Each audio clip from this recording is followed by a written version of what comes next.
In today's video, I will explain what is the fundamental difference between the unheavy approach and traditional dieting. As somebody who has dieted for over 10 years and kept losing the same 5 kilos over and over again, I feel like we really need an approach that addresses the core issues of why we gain weight in the first place, instead of endlessly focusing on how to create a calorie deficit at any cost. I myself have been able to start losing weight without counting calories or feeling restricted with this approach, and I want to show you how you can do so as well. The reason that I struggled with having excess fat on me is that I ate too much, right? I ate above my calorie needs. I was eating for several fundamental reasons. Being hungry, eating simply because it was time to eat. So this is sort of like habit. I would eat on social occasions. So if we went to a restaurant or me and my friend went to a party, I would eat and drink because everybody else was eating and drinking. I also ate for fun and novelty. So for example, whenever I would go on a vacation, when a friend made a cake and I wanted to try it, or I saw something yummy at the supermarket and I wanted to try it. Sometimes I would eat simply because the food was there. And obviously the big one, emotional eating. I would eat when I was bored, when I was tired. I would eat for comfort or pleasure. I wouldn't necessarily eat when I was sad, but I would eat after the fact when something sad happened as a way to relax from it. I would also eat out of guilt. And this one is super paradoxical because obviously, usually my guilt stemmed from the fact that I ate more than I intended to, and then I felt guilty about it. And then to deal with the guilt, I would end up eating even more. Sometimes I would eat just because I had this like really strong urge to just eat, to just put something in my mouth. So for me, that was like a one big question mark that I wasn't really sure why I was doing it. I just knew that like my body is telling me to do it.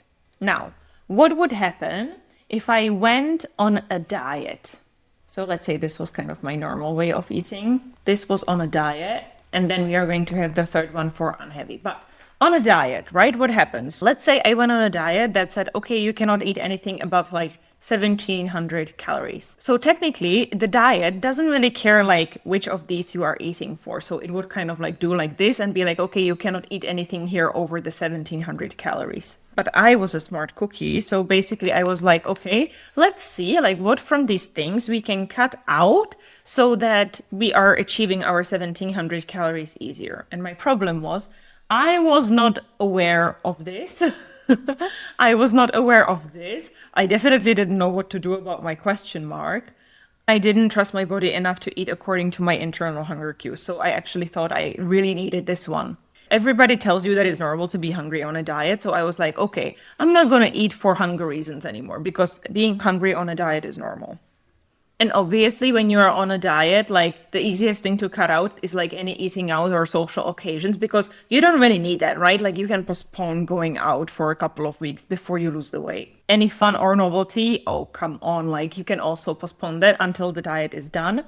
And when food is available, I can still eat when food is available. I just need to make sure that I track it in my app that is like fitting into the 1700 calories. And then for me, like these things kind of like didn't exist at all. So basically I would end up eating kind of like this, but I didn't really account for the fact that there were still like some of the things here that I was solving with food that I didn't give myself any alternative for. And so what would happen is that I kind of tried to stay within this boundary that like the diet made for me, but I would keep kind of like spilling over for these reasons that I didn't know were there, and I would end up breaking the diet. Or even more insidiously, maybe I wouldn't even break the diet, but like these reasons, especially like the novelty and like the social occasions and the hunger, they would kind of grow over time. So they would actually like be existing here kind of like really big and really prominent in the form of like hunger, FOMO, or cravings. And they would also make it really hard to stick to my diet. So how would you actually do it using the unheavy way?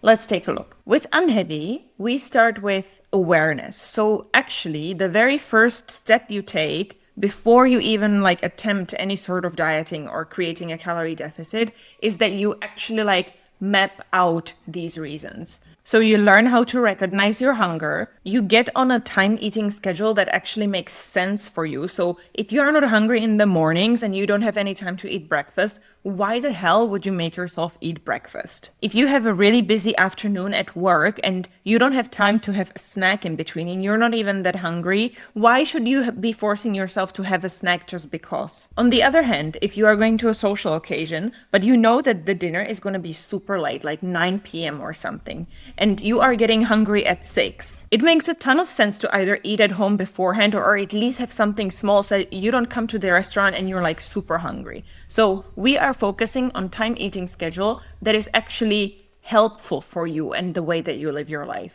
But it's actually also coming back to, okay, like, am I actually hungry at the times that I eat? Or am I just eating because everybody else is? Because that's not a very good reason. Just because it's lunchtime, but you're already stuffed from your overnight oats with tons of fiber and protein you had 2 hours ago, then you don't need to eat just because it's lunchtime. We are kind of introducing this feedback loop between hunger and when it's time to eat and how you build kind of your habits around when you get hungry.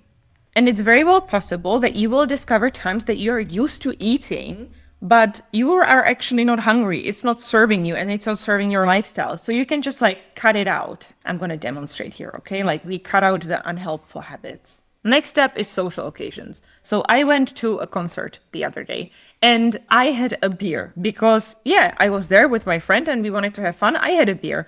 Of course, I know that like half a liter of beer has like, 200 calories or 250, something like that.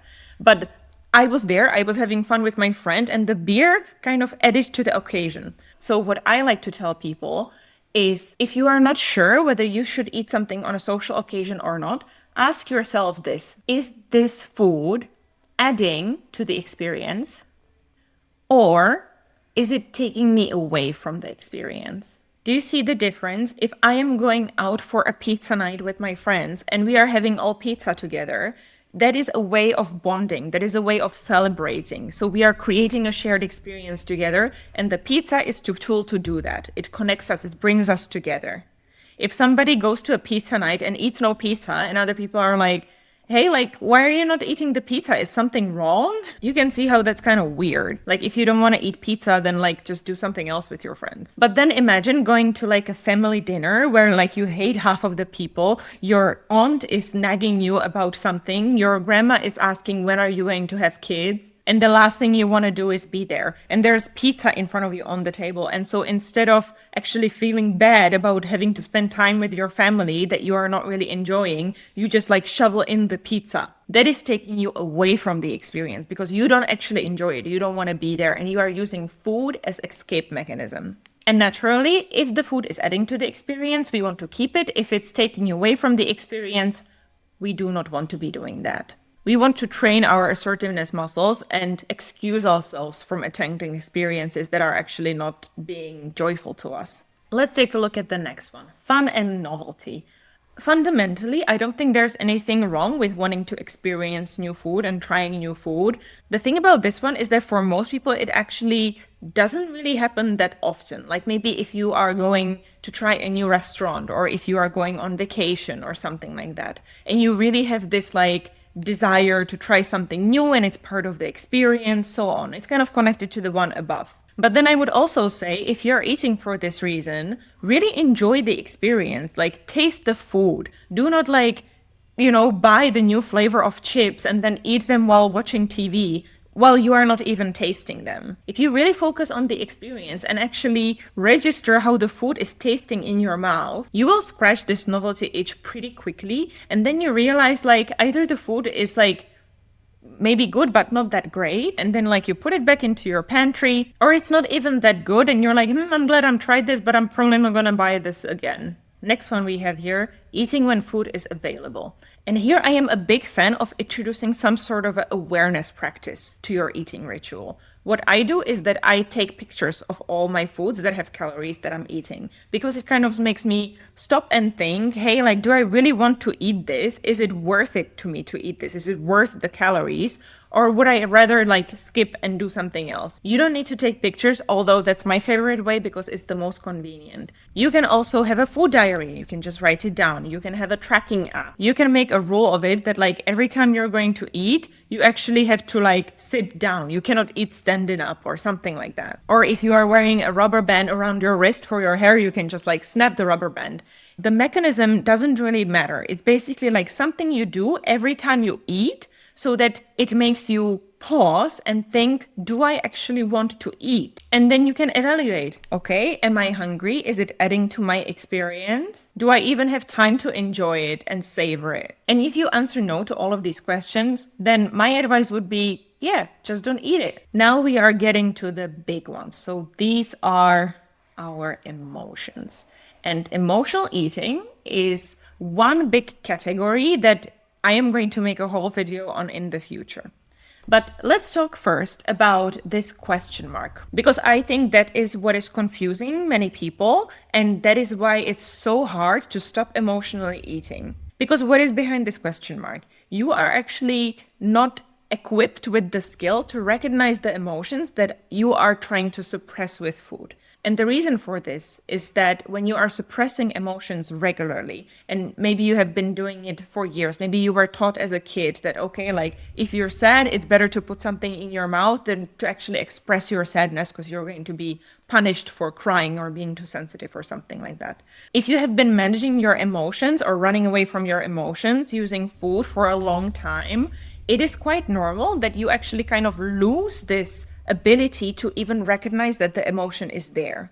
You might have, for example, the physical sensation, but you do not have the cognitive connection to be like, oh, what I am feeling right now is frustration, or it's guilt, or it's sadness, or it's anger. And so the first step that we need to do in order to combat this is actually to learn how to recognize the emotions in the first place. There are several ways that you can do this, but all of them have one thing in common. You basically need to take a bit of time, sit with yourself, and kind of think about what is happening. So let's say that you get the urge to eat and you are not sure why.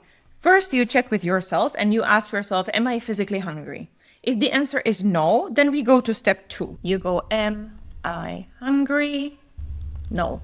If you are hungry, please eat. Second thing, if I am not hungry, then what has just happened? What is my situation that I'm in?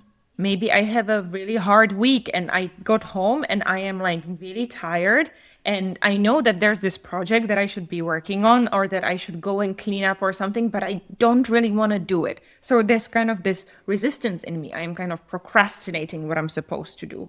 And I am using food in order to distract myself from this uncomfortable feeling that like I should be doing something else. Or personal story from my college years, I would be dating guys who were kind of assholes, right? They weren't giving me really what I wanted. And so I would spend a lot of my time really frustrated. I would be, for example, going on a walk to distract myself from the fact that this asshole is not writing me back. And then on the walk, I would get a really strong desire to like just go to the supermarket, buy a bunch of pastries and eat them all. But I wasn't necessarily realizing that the unfulfillment that was being caused by my unfulfilling love life is something that I'm trying to fill with food. Like to me, these were like totally separate things. But the thing is like when it comes to emotions and our actions, like nothing is really all too separate. Imagine it like this. Your boss yells at you at work. You are stressed, you are anxious, your heart is pumping, and then you get a phone call from your kid.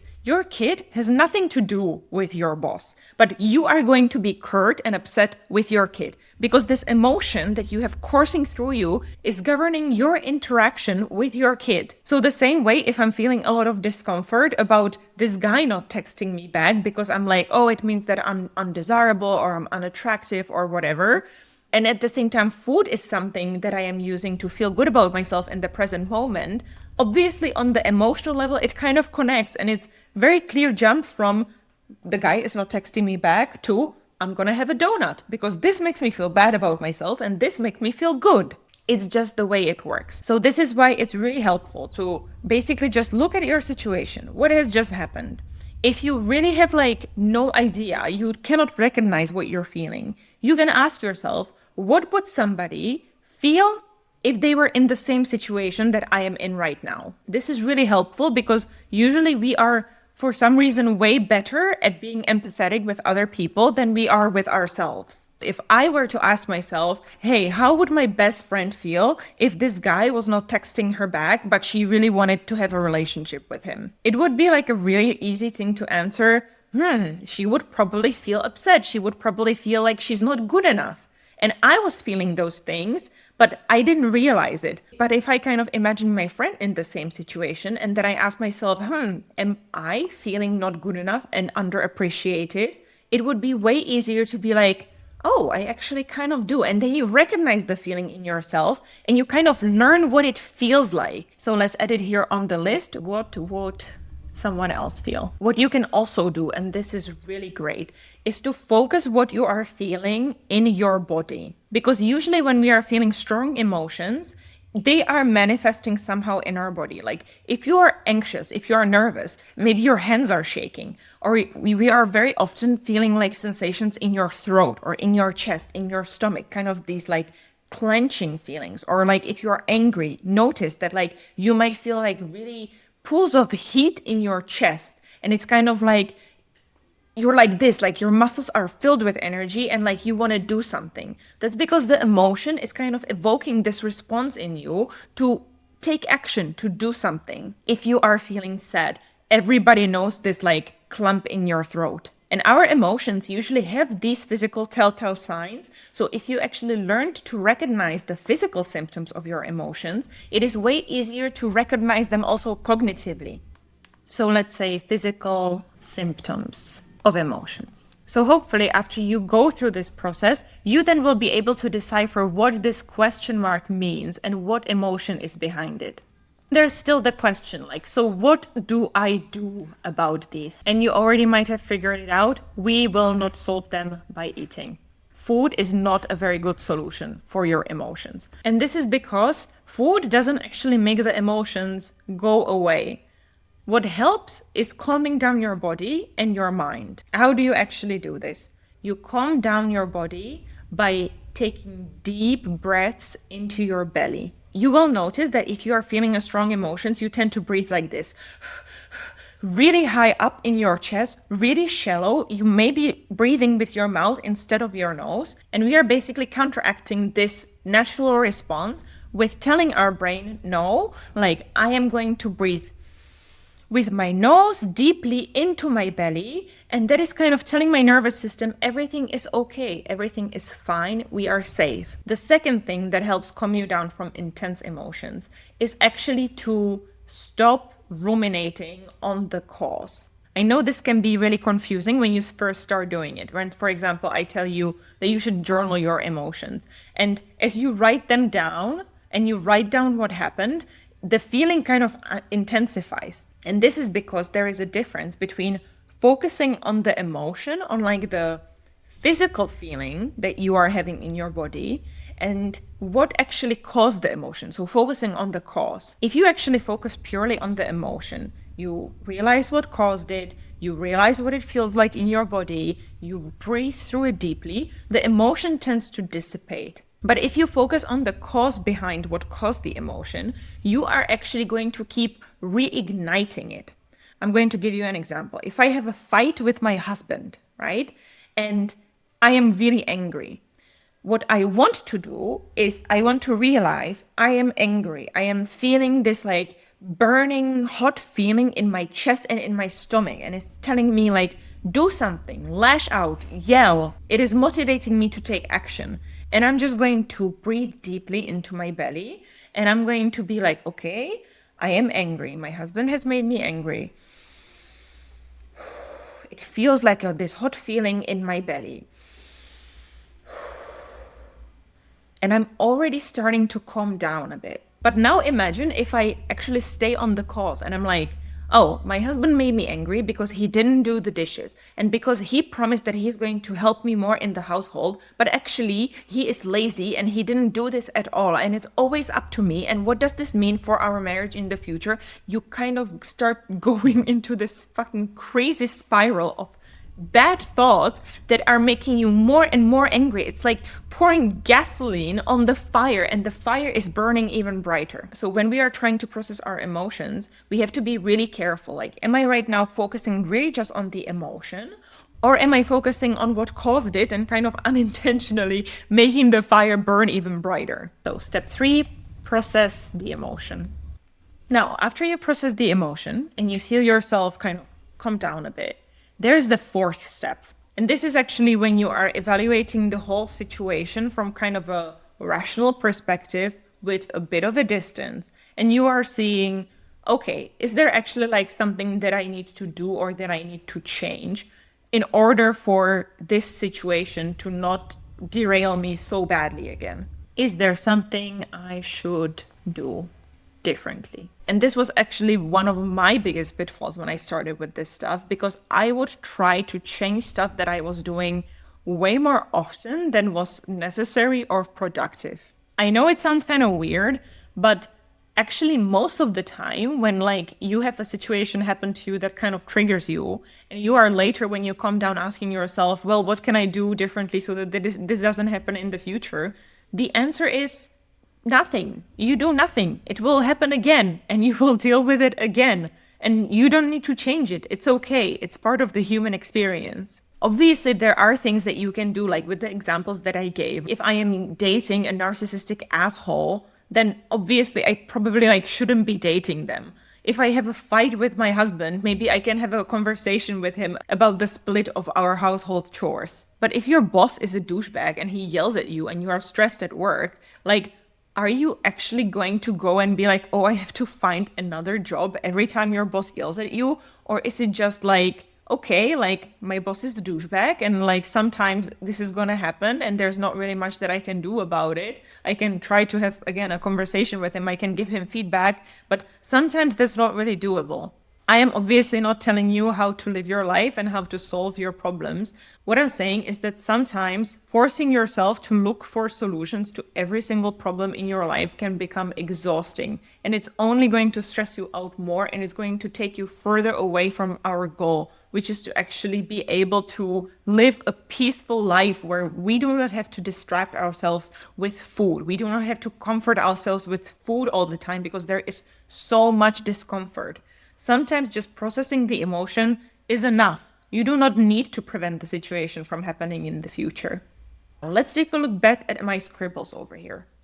You can sort of visually see that when you are going on a diet, you can kind of artificially set this circle of restriction as small as you want it. And this is why people are so used to diets giving them immediate results that are sort of really drastic in the short term. Imagine that we did the opposite. Like if you needed to gain a lot of weight, you would get on a diet that is like drastically putting you into a big calorie surplus. You would feel stuffed all the time. You would feel sick all the time. You would get all of these like negative effects of kind of going against your body and your mind. And the same thing works when you are attempting a drastic calorie deficit. You will see the result, but your psychology will suffer for it. On the other hand, look at the last couple of years and look at how was your weight trend when you were actually gaining your weight. Because I don't think it was actually like just really steep up and that you gained your excess kilos in like a matter of couple of weeks.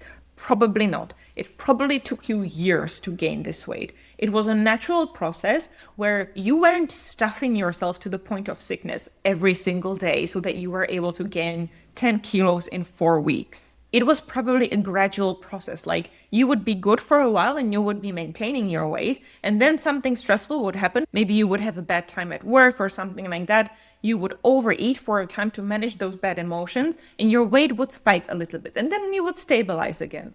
When you are losing weight with the unheavy approach, you are basically doing two things. You are eliminating the reason that you are gaining weight in the first place. This is the emotional regulation stuff. And secondly, you are optimizing the rest of your diet, so like the overall way that you're eating, so that it puts you in a slight calorie deficit. And how do you do this? You are already doing some of it by focusing on your hunger cues. Because if you examine the way that you are eating right now, it is very likely that you are actually not eating just because you're hungry. You are eating for other reasons as well. And so when we do the unheavy approach and we bring awareness to the reasons why we eat, we are able to decide consciously, is eating this food worth it to me right now, given my goals to lose weight? So you get more selective with the foods that you are eating, which already has the potential to create a calorie deficit. If you want to optimize it even further, there are the typical things that you would focus on when you are trying to get on any sort of healthy eating plan. Prioritizing protein, prioritizing hydration, prioritizing eating fiber. I actually like these approaches of like adding stuff to your diet rather than focusing on what can I cut out and what can I take away. I like this approach way better because in terms of your psychology, it just creates way less resistance. Imagine you are about to eat, you take a plate, and now you are thinking, okay, so on my plate, I should start with a good size portion of protein, like 20-30 grams per meal. You add the protein. Second, you focus on, okay, where is my fiber coming from for good digestion, being regular, and also keeping you full for longer. You fill that up. And now you will realize that like there's actually not that much space on your plate left. So you just fill the rest with whatever you want, like pasta, rice, carbs, dessert, anything of the fun foods that you actually enjoy. But if you focus on your protein and your fiber first, the likelihood that you will actually overeat is much lower because these nutrients are actually helping us keeping satisfied and keeping full. When you optimize your eating like this, that is another opportunity to create a calorie deficit because usually when you end up eating this way, your calorie density goes down because protein is really filling. Usually protein sources on their own, unless you are adding some sort of carbs or fats to them, are not that tasty, not that palatable. Like if you imagine plain Greek yogurt or grilled chicken breast or egg whites. Like these are not the types of food that you won't necessarily overeat on, but if you do eat them, they will keep you really full and really satisfied. And lastly, any healthy lifestyle should include movement and exercise. I am a big believer in doing exercise that you enjoy and that you find fulfilling, as opposed to focusing on plans that are just making you burn as many calories as possible, but you are suffering all the way through them. Because the first type is way more sustainable, way more enjoyable, and way more fun. But regardless of that, exercise in general is actually really good for regulating your appetite. If you introduce regular movement into your life, it is likely that you will actually feel less hungry overall. Obviously, if you are forcing yourself to run 10 kilometers and you almost die, and then you come home and you're like, okay, now I deserve the dessert, that's another story. That's not what I'm talking about. When you are moving your body because it's fun to just exist and move, or I don't know, to dance at a concert, like you are not gonna come back home and be like, oh, I really deserve that treat right now because I burned so many calories. No, you just had fun. Let's add the exercise over here. And I also want to add like good vibes. Because when you are actually living life that you find fulfilling and that you are happy about, there is not as many reasons to run away from it using food. And at the end of the day, like if you are here and you're on a really drastic diet, what are you going to be thinking about the whole day? You are going to be thinking about the diet or about the food. Whereas if you are on the unheavy approach, what are you going to like think about the whole day? You are going to think about your life, about the things that you are passionate about the things that you are doing. It is so much more fulfilling way to live. When you weigh yourself in the morning, you will not feel like the number has to dictate how you feel the whole day about yourself. I know I covered a lot in this video. If you are looking for something that is really structured so that you actually have the concrete step-by-step of what you need to do in order to start this transformation and get away from dieting and into living your life in a way that is resulting in the body that you want, go to my website at www.unheavyway.com. I have put a completely free guide on how to stop emotional eating step by step, so you can just download that and start your journey today. Otherwise, I hope this was helpful and I will see you in the next one.